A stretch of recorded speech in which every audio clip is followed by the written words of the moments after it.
वैसे तो अब चुनाव के सिर्फ 2 ही चरण बचे हैं, लेकिन इन 2 चरणों में भी इंडी गठबंधन के साथ बड़ा खेला पीएम ने किया है। पीएम मोदी को 400 सीटों तक पहुंचाने वाली वो फौज आ गई जिस फौज की काट इंडी गठबंधन के पास नहीं। ये फौज है महिला वोटर्स की। महिला वोटर्स के साथ पीएम मोदी का अलग ही एक इमोशनल कनेक्ट रहा है। आज यही कनेक्ट वाराणसी में पीएम मोदी के एक कार्यक्रम में दिखा, जो कार्यक्रम खास तौर पर नारी शक्ति से संवाद के लिए। पीएम मोदी और इस चुनाव के महिला वोट फैक्टर के कनेक्शन के बारे में आपको विस्तार से बताऊं, लेकिन पहले देखिए कि किस तरह से वाराणसी में आज इस कार्यक्रम में पीएम मोदी की एंट्री हुई और वहां हजारों महिलाएं इकट्ठा थी। देखिए वहां माहौल कैसा था।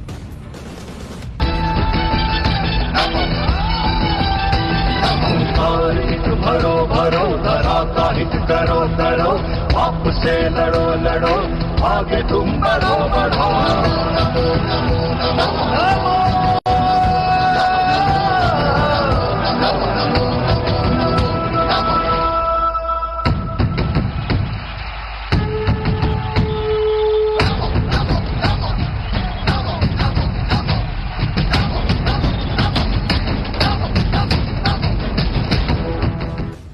वाराणसी में यह नारी शक्ति संवाद कार्यक्रम खास तौर पर महिलाओं के लिए आयोजित किया गया। आप देखिए हजारों महिलाओं के बीच पीएम मोदी पहुंचे और पीएम मोदी ने वाराणसी से अपने नामांकन से पहले रोड शो किया था, जिसमें बड़ी संख्या में महिलाएं शामिल हुई थी। उसके बाद रुद्राक्ष कन्वेंशन सेंटर में आयोजित कार्यक्रम में भी महिलाओं की बड़ी संख्या दिखी थी, लेकिन रुद्राक्ष सेंटर की कैपेसिटी उतनी नहीं थी कि सारी महिलाएं एडजस्ट हो पाती वहां। उसी के बाद पीएम मोदी ने तय किया था कि सिर्फ महिलाओं के लिए अलग से कार्यक्रम किया जाए, जो आज नारी शक्ति संवाद के रूप में। नारी शक्ति संवाद कार्यक्रम की सारी जिम्मेदारी महिलाओं ने ही संभाली। वाराणसी के 1909 बूथ से यानी 1909 बूथ से लगभग 25,000 महिलाएं शामिल हुई इसमें। मंच संचालन, सुरक्षा और दूसरी व्यवस्थाएं महिलाओं ने ही संभाली। मंच पर पीएम मोदी का स्वागत भी महिला नेताओं ने ही किया, यानी पूरा महिलाओं का कार्यक्रम। और इस कार्यक्रम में पीएम मोदी के साथ सीएम योगी भी पहुंचे। योगी आदित्यनाथ ने कहा कि पीएम मोदी ने सत्ता संभालने के बाद हर योजना में देश की मातृशक्ति को उचित स्थान दिया और आज चुनाव में मातृशक्ति के दम पर ही 400 पार का लक्ष्य पूरा हो। सुनिए सीएम योगी को, फिर बताऊंगा कि पीएम मोदी ने आधी आबादी से क्या कहा। हर एक तबके में नारी शक्ति के वंदन के कार्यक्रम को प्रधानमंत्री मोदी जी ने प्रभावी रूप से, प्राथमिक रूप से आगे बढ़ाने का कार्य किया है। और यही कारण है आज जब 2024 का ये लोकसभा का चुनाव चल रहा है, उत्तर दक्षिण पूरब पश्चिम चारों ओर हम जाते हैं तो आधी आबादी का आशीर्वाद मोदी जी के साथ पूरी प्रभावी ढंग से आता हुआ दिखाई देता है। चारों ओर एक ही आवाज गूंजती है और वो आवाज है कि फिर एक बार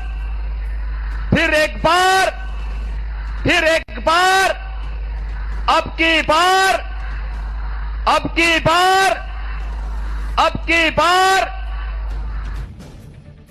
पीएम मोदी ने नारी शक्ति संवाद कार्यक्रम में आई महिलाओं को सुरक्षा की गारंटी, सम्मान की गारंटी। पीएम ने कहा कि जब महिलाओं के बिना घर नहीं चल सकता तो देश कैसे चल जाएगा। पीएम मोदी ने यह भी कहा कि बनारस के लोग समझदार हैं और जानते हैं कि कांग्रेस और सपा के राज में क्या होता था। एक बार पीएम को सुनिए काशी में कैसे नमो की गूंज सुनाई दी है, देखिए।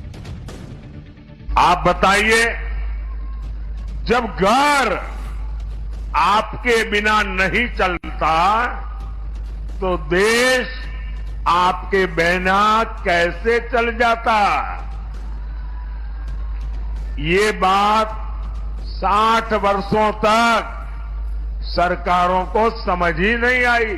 बनारस के लोग तो यूपी बिहार दोनों में रहे, जंगल राज से परिचित है। बहन बेटियों का घर से निकलना मुश्किल था। बेटियों को सुरक्षा के डर से पढ़ाई छोड़कर घर पर बैठना पड़ता था और सपा वाले कहते थे और बेशर्मी से कहते थे, लड़के हैं, लड़कों से तो गलती हो जाती है। आज सपा के लड़के जरा गलती करके दिखाएं, योगी जी की सरकार उनका वो हाल करेगी जो उन्होंने सोचा भी नहीं होगा। यानी प्रधानमंत्री नरेंद्र मोदी यूपी की महिलाओं को याद दिला रहे हैं कि सपा की सरकार के वक्त महिलाओं को कैसे और किस दौर से गुजरना पड़ता था और आज कैसे लॉ एंड ऑर्डर बेहतर होने से महिलाएं आराम से बाहर निकल पाती हैं। चुनाव में महिलाओं की कितनी महत्वपूर्ण भूमिका है यह प्रधानमंत्री मोदी अच्छे से जानते हैं और आज के कार्यक्रम से पीएम मोदी ने बाकी के 2 चरणों के चुनाव को भी सेट कर दिया, क्योंकि महिलाएं बीजेपी की साइलेंट वोटर मानी जाती है और आज महिलाओं के जरिए ही पीएम मोदी ने पूर्वांचल को बड़ा संदेश दिया।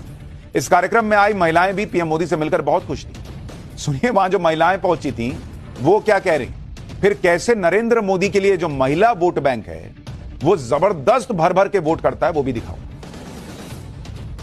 कि जिसके कांग्रेस विरोधी सपा विरोधी, जिसके कांग्रेस विरोधी सपा विरोधी सारे हुए विरोधी हैं। भारत में सबसे प्यारे हमारे प्यारे मोदी हैं। अरे भारत में सबसे प्यारे हमारे प्यारे मोदी हैं।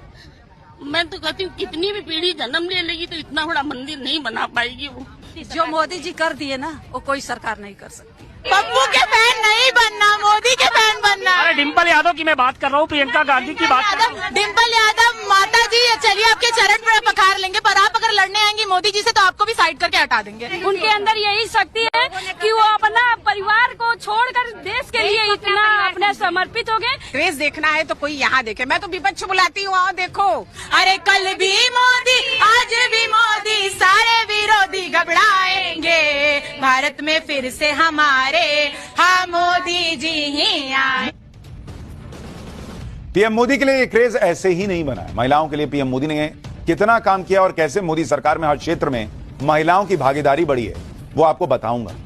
लेकिन उससे पहले ये देखिए कि नरेंद्र मोदी के प्रधानमंत्री बनने के बाद से ही चुनाव में महिलाओं की भागीदारी कैसे बढ़ने लगी। अगर आप देखेंगे कि महिला वोटर्स की जो हिस्सेदारी है वो कैसे बढ़ी, और महिला वोटर की बात करूं, महिला वोटर्स अगर आप देखेंगे 2009 का अगर लोकसभा चुनाव देखेंगे, 2009 के लोकसभा चुनाव में 19 करोड़ महिलाओं ने वोट किया, 19 करोड़। लेकिन जब 2014 का चुनाव आया तो यह आंकड़ा बढ़कर 26 करोड़ हो गया, 26 करोड़। और 2019 में यह आंकड़ा बढ़कर 30 करोड़ के पार चला गया। 30 करोड़ महिलाओं ने वोट किया बॉस। हालांकि इस दौरान देश की आबादी भी बढ़ी है, लेकिन इसमें कोई दो राय नहीं कि नरेंद्र मोदी के प्रधानमंत्री बनने के बाद मतदान में महिलाओं की भागीदारी बढ़ी। इसका एक और डेटा आपको बताता हूं, वो सीटें जहां महिला मतदाताओं की संख्या पुरुषों से ज्यादा है। जैसे अगर आप देखेंगे महिला वोटर पुरुषों से ज्यादा, ये ऐसी कौन सी सीटें हैं, कितनी थी भाई? 2009 में ऐसी सीटें 64 थी, 64 सीट थी जहां महिला वोटर पुरुषों से ज्यादा थी। 2014 में ये सीटें बढ़कर 97 हुई और 2019 में ऐसी सीटें जहां महिलाओं ने पुरुषों से ज्यादा वोट किया वो बढ़कर 143 हो गई बॉस। और कई विश्लेषक इसको नरेंद्र मोदी फैक्टर मानते हैं कि नरेंद्र मोदी के लिए वोट करने के लिए महिलाएं जो हैं वो घरों से ज्यादा निकली। यानी 10 साल में महिला वोटर्स की संख्या, ऐसी सीटें जहां पर पुरुषों से ज्यादा महिलाओं ने वोट किया, वो ऑलमोस्ट डबल हो गई। पीएम मोदी को मिलने वाला महिला मतदाताओं का वोट कैसे बढ़ता गया वो भी आपको दिखाता हूं। देश में कुल महिला वोटर 48% है। 2009 का चुनाव बीजेपी को करीब 21% महिलाओं ने वोट किया, 29% महिलाओं ने कांग्रेस को वोट किया। जब नरेंद्र मोदी का चेहरा आया 2014 में तो बीजेपी के लिए महिला वोटर्स ने वोट किया 28% और कांग्रेस के लिए 19%। यानी 5 साल में 7% महिला वोटर्स बीजेपी के लिए बढ़ गए।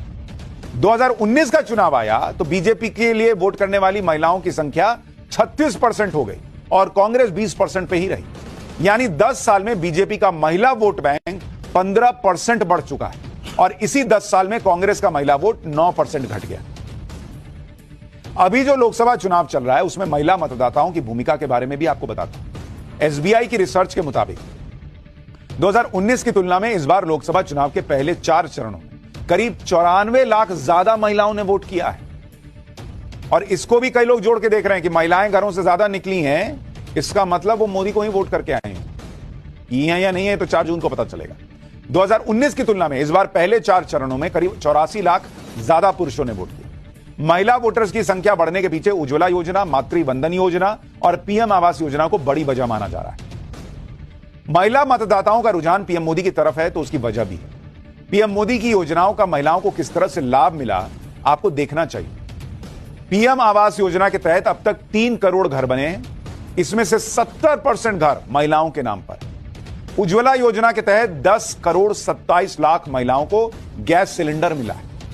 उज्ज्वला योजना के तहत 300 रुपए की सब्सिडी भी जारी रहेगी। जनधन योजना के तहत खुले बैंक खातों में 56% अकाउंट महिलाओं के हैं।